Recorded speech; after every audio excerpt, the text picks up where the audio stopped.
Good morning, grade 11 students.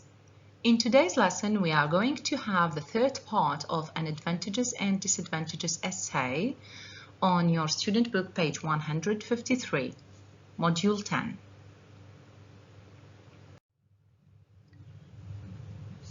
In this lesson, you are going to interpret a given writing prompt on the student book, page 153. Second, you will organize ideas through filling a mind map on your workbook, page 128. And finally, you will compose a coherent essay that responds to the given prompt using cohesive devices or linkers or connectors on the workbook, page 129. Let's get started. What are other alternatives to the words advantages and disadvantages? What are the words that can replace advantages and disadvantages? Let's share some examples. We can say pros and cons, which is not very formal, but it is used. Benefits and drawbacks, merits and demerits, strengths and weaknesses, positive and negatives. So if you would like to use some advanced vocabulary, you can, for example, use merits and demerits. Sometimes you write advantages and disadvantages, benefits and drawbacks. So you try to vary these words in your essay and don't keep repeating the same pairs. Now open your student book, page 153. Read the writing task below and underline the keywords and phrases, then answer the questions that follow. So in the first step, it is very important to dissect the writing prompt or to break it down, so we can comprehend what the topic is, and of course we can identify the key phrases. Buying things on the internet. So this is what we are going to talk about. From clothes to airline tickets, so this is just an example, is becoming more and more popular or more and more common. So what are the advantages and disadvantages? This is a direct question of online shopping for consumers. Support, this is what you are requested to do. Support your arguments with examples. You might have some arguments, but of course you have to strengthen these arguments and extend them with examples. So what is the topic of the essay? Buying things on the internet, we can paraphrase it and say online shopping. What have you been requested to do? We can look at the direct question here. What are the advantages and disadvantages? So we are requested to write an essay discussing the advantages and disadvantages of online shopping for consumers. And what writing style should you use? Remember that this is academic writing. It's a paper, academic paper, which means that our essay should be expository and informative. You are going to provide the reader with information about the advantages and disadvantages. It has to be subject oriented.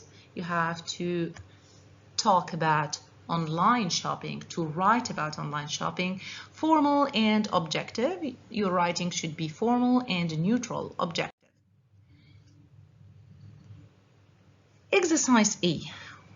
Now read the writing task in activity D again, which is about the online shopping, and don't forget to read the tip.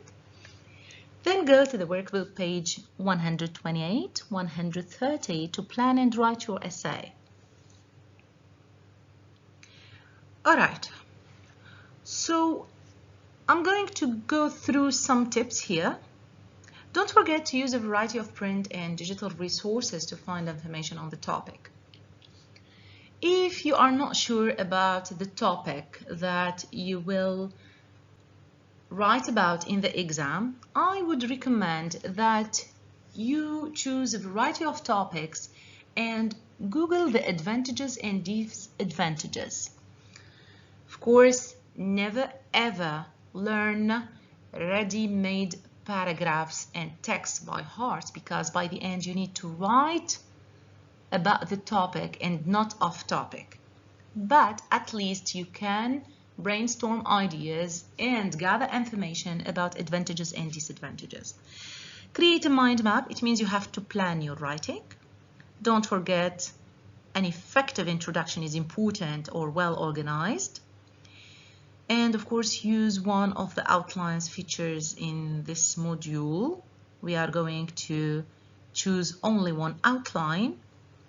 That might be easier for you. Don't forget to use the linking words in a formal style, and the conclusion should be balanced. Don't take sides. You should summarize both sides. Okay. When writing the introduction, you should paraphrase the task. If the task asks you to talk about advantages and disadvantages, you should use either benefits and drawbacks, or pros and cons, or the other words that I have already displayed for you. All right, so this is the writing prompt, which is about online shopping and the advantages and disadvantages. So I'm supposed to brainstorm ideas. What are the advantages and disadvantages? Online shopping is a common topic in your daily life, and you might order a lot of products online. So you can rely on your own experience to find the positive and the negative sides. If you feel incapable to find, you can Google some advantages and disadvantages. So these are 6 advantages and these are 6 disadvantages. You can pause the video and read them well. So are we going to use all of these? No, we are going to choose few ones that we can expand to support them. So, for example, we have great access to goods and services. Just try to think if you can expand this idea through given, for example, examples, or through given results, or how this happened. This is how to expand the idea. All right, now don't forget organization. It is very important when writing an essay, and never neglect what your teacher has taught you about the number of paragraphs and how to start and how to end your essay. So now you can check the workbook page 128. As you can see, it is supposed to have 1 paragraph, which is the introduction, 2 paragraphs in the main part about the advantages and disadvantages, then the conclusion in which you have to sum up. So as you can see here, we have 4 paragraphs. Planning now is an important step to write effectively.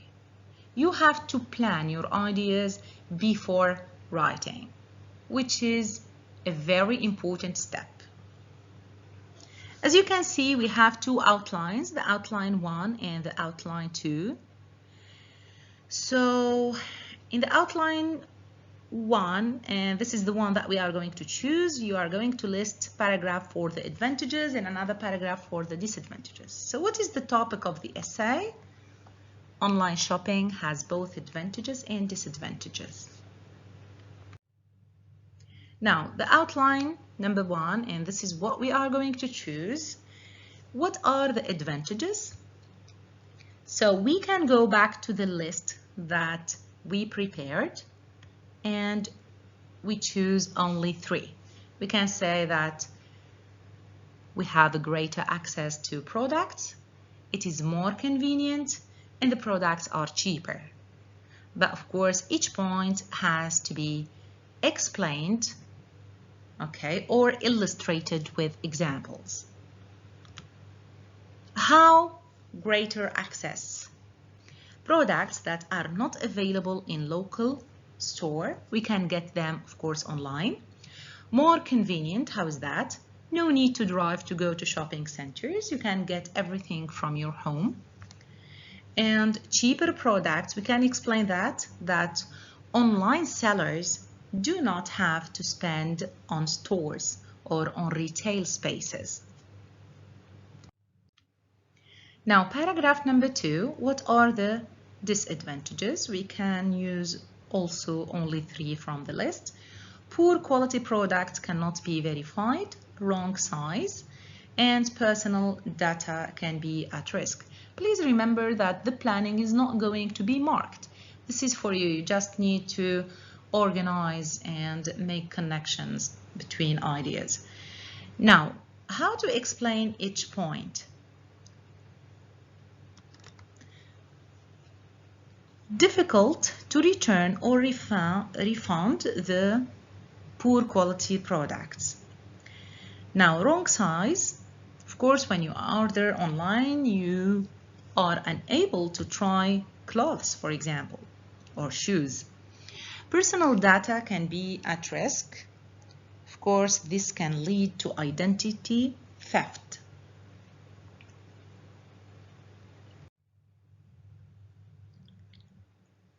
All right, now let's start with the first paragraph.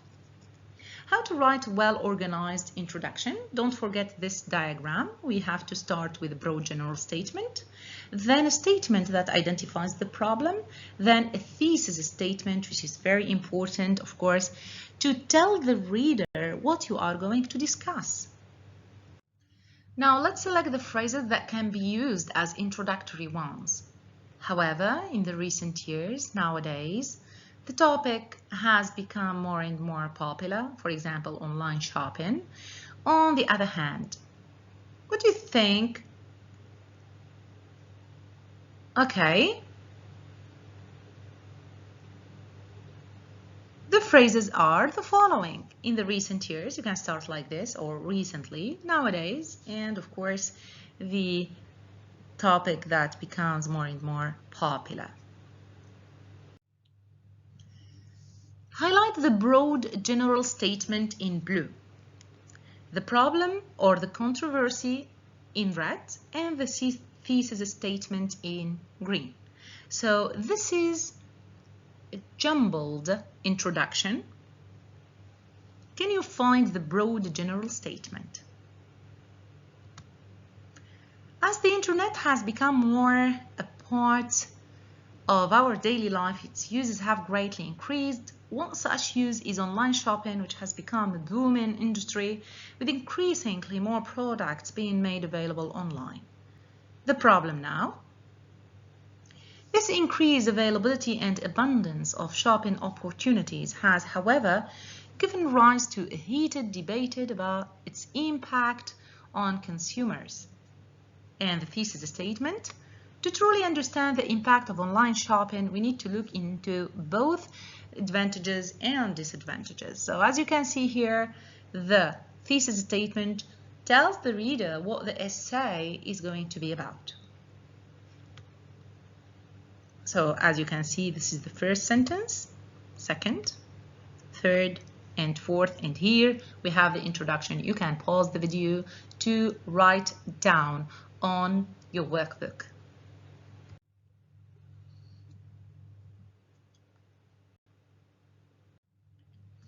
Before writing, try to build your own vocabulary. How would you give reasons or causes?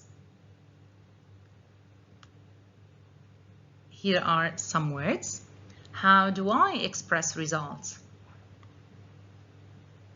How would I add or list advantages or disadvantages?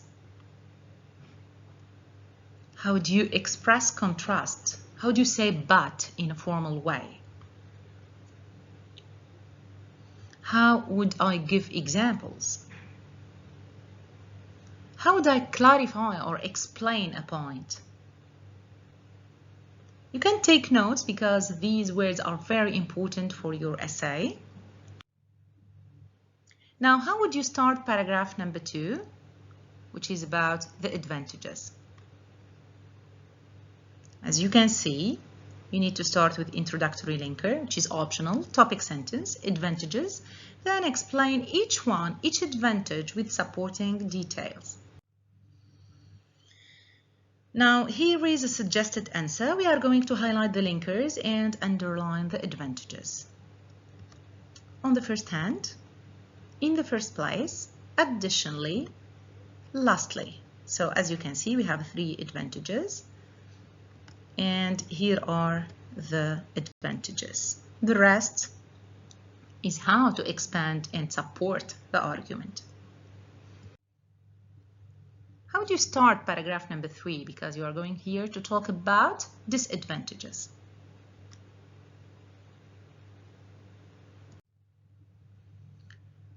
Okay, this is a suggested paragraph. We are going to fill in the gaps with the relevant vocabulary. On the other hand, because you are going to express contrast now, your first disadvantage to begin with. Moreover, this is your second disadvantage. Last but not least, this is the last disadvantage. Be careful and not the conclusion. This can lead to identity theft. This is just to express result. Now, how would you conclude your essay? Please bear in mind these notes. A concluding linker, for example, in conclusion. Now, let's see both sides of the argument. It seems clear that online shopping has both pros and cons for consumers. Now, how to give a balanced summary of the argument? Although online shopping can be time-saving, convenient solution, consumers run the risk of buying poor quality products and even data theft. Now, how to give a balanced opinion? With that in mind, it would be best if people made the most of online shopping but exercised caution by using secure servers and not buying from unknown sellers. This is the end of our lesson for today. Thank you so much and good luck with your exams.